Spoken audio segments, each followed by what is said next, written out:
So this is my story about my near-death experience, the whole story. I was locked in confinement in a jail in Calgary, and I was like on these crazy meds, and I couldn't hear anything, I couldn't see anything. Like, I could see stuff, but it was all blurry and like all messed up, right? And I wasn't functioning. I couldn't even remember anything. And I ended up getting out from the segregation cells. They released me. I did a 10-month sentence. And I was in segregation because I was literally sick out of my mind. Like, I had so many different problems. And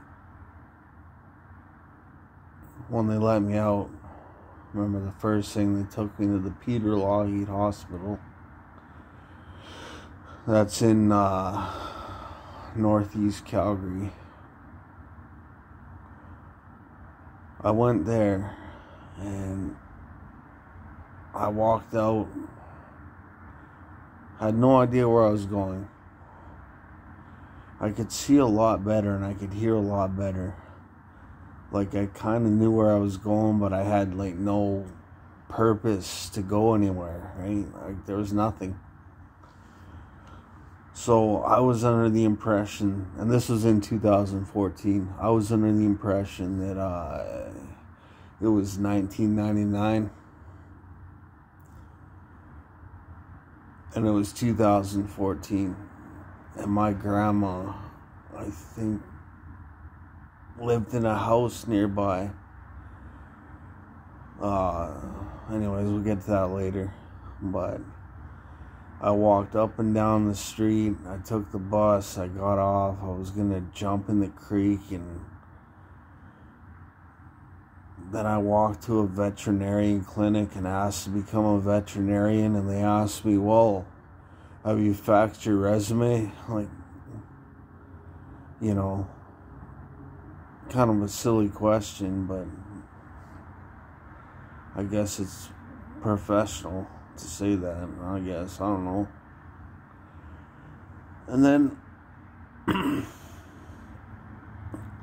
I took I had 2 bus tickets to take the city bus, and I ended up taking it to my grandma's old house because I thought it was 1999, and I thought she still lived there. So I went up to the door and I realized she doesn't live there, and it's so hard to explain. So then I go to the Mac store.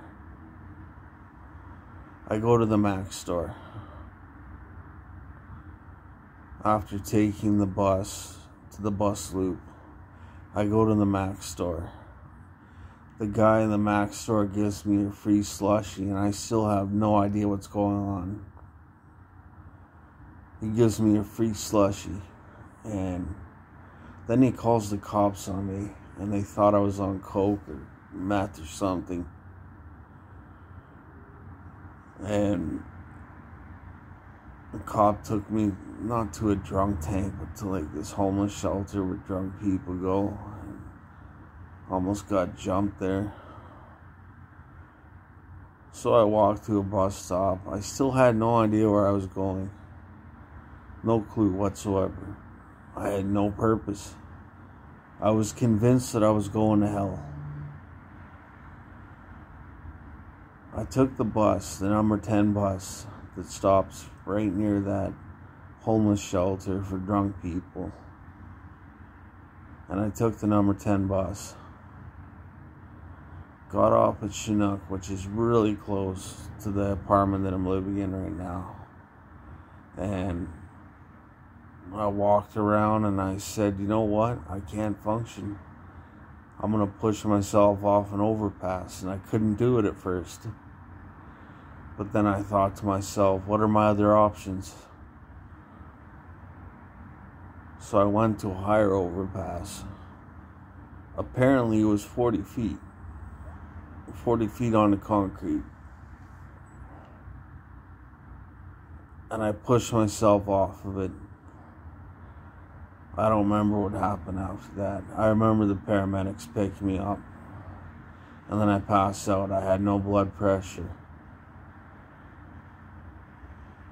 God saved me that day.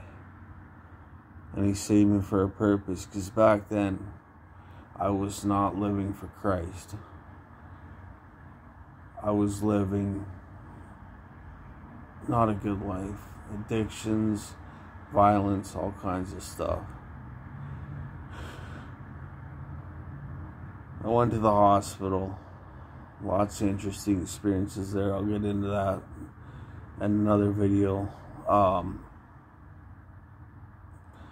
But I was in the hospital for 3 months and I had to learn to walk again. I was still tripping out in the hospital until they put me on Seroquel, and then I finally got in touch with reality. So if you could learn something from that, you learn that